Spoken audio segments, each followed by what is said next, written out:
Let's go next to where do we want to go next? I mean, there's just so many places to go. Let's try our caller from the 973 area code. I believe 973 is Jersey, which I would be interested in hearing from. Who's there today from 973? Hi, this is Jack. Hey, Jack, where are you calling from? I'm calling from North Jersey. North Jersey. So how are Um, things there with the virus? Because that is an epicenter. well, currently I'm at my office desk right now. I think I super chatted you about this person in my building died. We're doing, uh, you have to come into work, get your temperature taken. Nurses are at Right. the doors. You have to do questionnaires, make sure you can come in. And this It's is it's kind of this is crazy. it's a state or federal government job, if I recall correctly. This is actually a DoD contractor, so it's not Right. Okay. state or federal, but we work with the federal government. Got it. So, my question was regarding something that you brought up a few weeks ago on your show about the popularity of progressive policies and Hmm. how, when they're asked in a certain way, people do not actually approve of them or like them.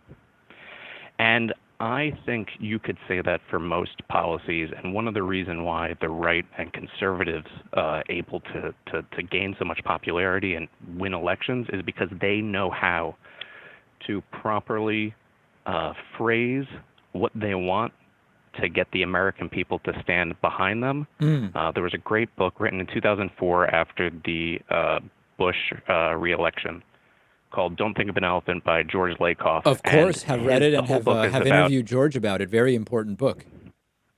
yeah, very it's phenomenal. I just read it recently, but I think what's important for the left is that we need to work on our framing and our messaging when it comes to our policies, because I do believe they are very popular policies. But, for example, Medicare for All, it has to be presented to people in a way that is digestible enough that it doesn't sound like something that's radical.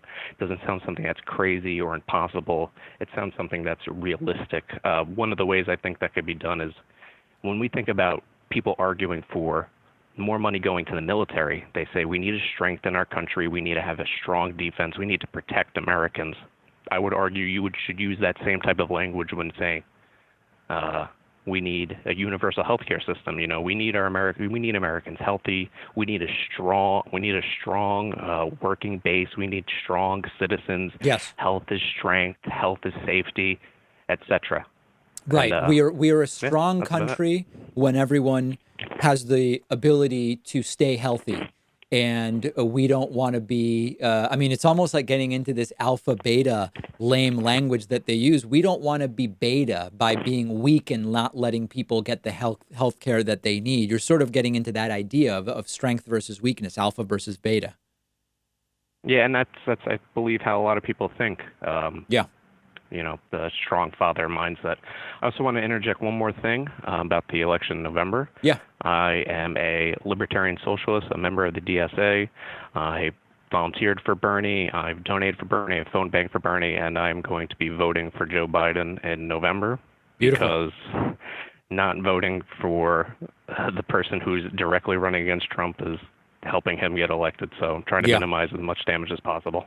Well, listen, I think, producer Pat is on the line because he's tracking what we're discussing here. I think our first three calls are Bernie guy is working for Biden. Yang guy is voting for Biden. Socialist is voting for Biden. I mean, those are our first three YouTube titles, I think, from these three calls.